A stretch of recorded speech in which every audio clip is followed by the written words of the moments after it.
All right, let's talk about one of the most explosive and honestly contradictory moments in all of human history. We're calling it the Mongol Moment.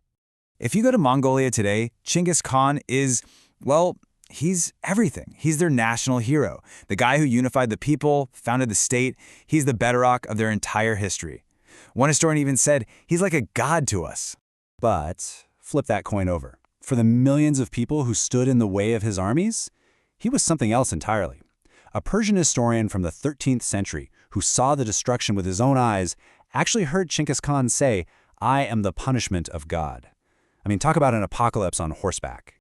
So, which one is it? Savage destroyer or the architect of a connected world?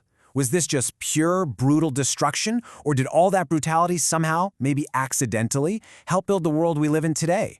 That's the big paradox, the Mongol paradox that we're going to dig into. Okay, so where does the story of the largest land-based empire in history even begin? You'd be surprised. It starts with a single boy, an outcast, basically left for dead on the brutal Mongolian steppe. That boy's name was Temujin. His father gets murdered, and then his own clan just abandons his family.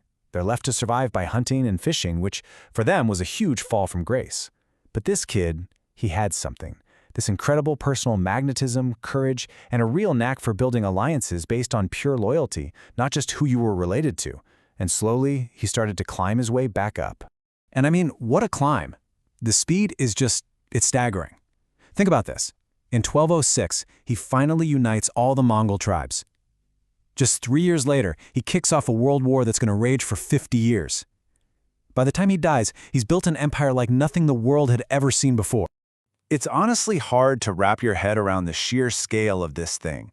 We're talking an empire that stretched from the Pacific coast of Asia all the way to Eastern Europe.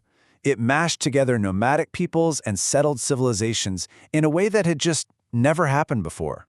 But here's the kicker, the most stunning fact of all. This entire world-changing empire was built by a population of only about 700,000 people. That's it. It's got to be one of the most unlikely twists in all of history. So, the big question is, how? How did they pull this off?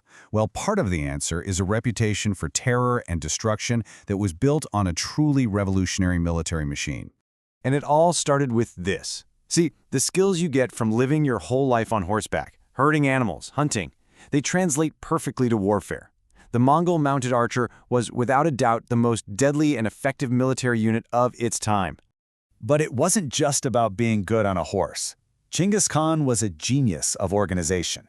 He restructured his entire society into military units based on tens. Discipline, it was absolute, and loyalty was everything. Leaders ate the same food, wore the same rags as their men. Plus, they were incredibly smart adapters. They'd conquer a place and immediately absorb its best tech and people, like grabbing Chinese siege engineers to help take the next city. And their policy was terrifyingly simple. It was basically, surrender and you live. Resist and we will wipe your city off the map. This wasn't just random violence, It was a calculated psychological weapon. And it worked. Fear often did the conquering for them before the army even showed up. Okay, but all that destruction, that's really only half the story. Because the very same empire that created this world of fear also created the most connected world anyone had ever seen. Historians have a name for it, the Pax Mongolica, which just means the Mongol peace. And for about 100 years, the Mongols enforced this kind of rough-and-tumble stability across Eurasia. And in doing so, they created this single giant network that brought Europe, China, and the Islamic world into direct contact for really the first time. And they did it with some really practical pro-business policies. Look, they weren't traders themselves, but they sure knew how to tax trade. They made the Silk Road safer than they'd ever been. They financially backed merchant caravans. And they built this incredible network of relay stations, the Pony Express of its day, that just blew the minds of travelers like Marco Polo.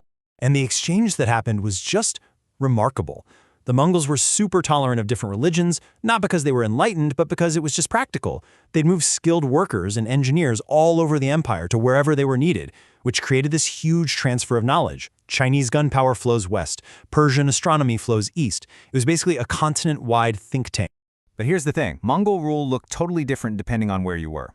For example, in China, they moved in and ruled directly. They started their own dynasty, the Yuan, but they mostly kept to themselves culturally. In Persia, the conquest was way more sudden and brutal, but in the end, the Mongols there actually assimilated. They converted to Islam. And then you have Russia, where they basically ruled from a distance, demanding tribute without really setting up shop. So 3 places, 3 completely different Mongol experiences. And this is where the story takes a really dark turn, because there's a devastating irony here. The very network that brought the world together was about to become the highway for its greatest catastrophe. Those same safe trade routes that carried silk and spices and new ideas, they also carried something else. A tiny bacteria called Yersinia pestis. We know it as the Black Death. The Mongol network basically acted as a superhighway that let the plague spread from China all the way across the known world. The result was a catastrophe on a scale that's hard to even imagine. In just the first wave of the plague, it's estimated that something like half of Europe's entire population died. Just gone. A truly staggering, world-altering loss of life. You have to imagine the absolute terror and helplessness. It must have felt like civilization itself was ending. Doctors had no idea what to do. Thinkers had nothing to say. The world was just falling apart at the seams. The Italian scholar Petrarch, who actually lived through it, he put it perfectly. He wrote that so many people had died that everyone believes it is the end of the world. And you know what? For millions of people, it was. So, after all that, the conquest, the connection, the catastrophe, what's the final legacy? What did the world look like on the other side of the Mongol moment? Well, the plague basically shattered the Mongol Empire. And as it crumbled, those land routes to Asia that had been so safe, they slammed shut. Now Europeans had gotten a taste for all the riches of the East, and suddenly they were cut off. They had to find a new way to get there, and that new way was by sea. Which leaves us with one last kind of provocative thought.